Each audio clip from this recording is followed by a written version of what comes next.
most of our properties at the moment. We've got at least a dozen that are available for people but not actually being advertised.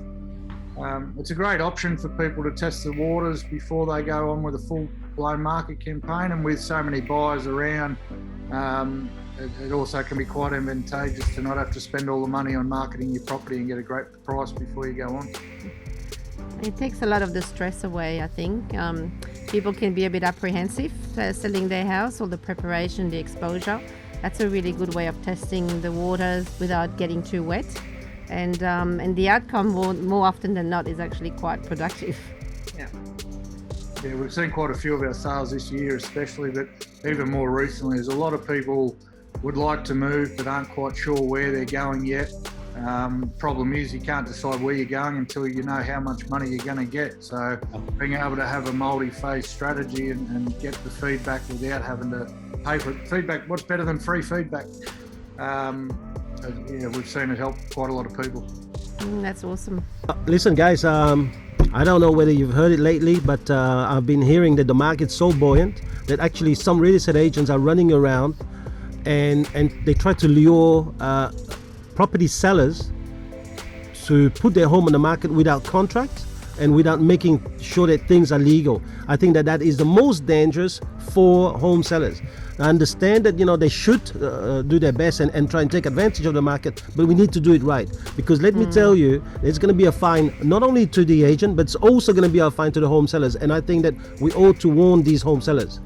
Absolutely, and they're not really doing the best by their clients then, are they?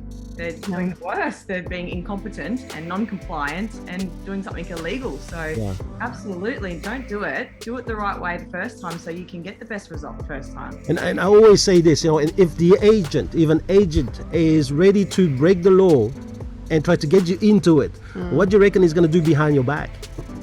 Yeah, we've got a saying that we love, which is how you do one thing is how you do everything. And if that's how they're starting off the relationship, then it probably is a pretty big red flag for how things are going to go moving forward. Red flag sellers.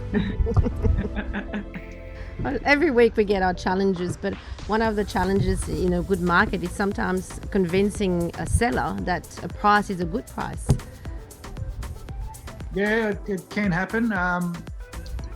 There's always the risk that when the market's going up, people think the market's going to continue going up, and there's always a risk that, especially when you get offers early, I really find that people tend to think that because they've got a good offer in the first week or in the first couple of days, that must mean they're going to get more and more going on.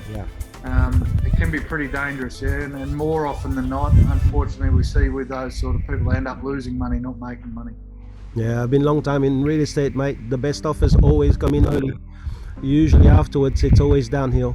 I think the challenge sometimes is to get our vendors to actually see it that way. That's a challenge that as real estate agent we have, because we know that's a good price and we know it's the best price for our client, but they don't always see it that way. That can be sometimes a challenge. I think the media has a lot to do with that though, because they're either selling the doom and gloom or they're selling higher hopes and not looking at any of what's actually happening on the ground or the statistics. It's one or the other. Yeah, and then you're also playing with like one of the laws of human nature, which is greed.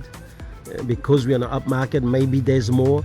I think the best tip for vendors is understanding that buyers are seeing what's going on as well, and where it used to be that if your house was on the market for a couple of months, they'd start to think that something was wrong. Now they're thinking that after 2 or 3 weeks, something might be wrong with the property because everything else is selling so quickly. Yep. Talk soon.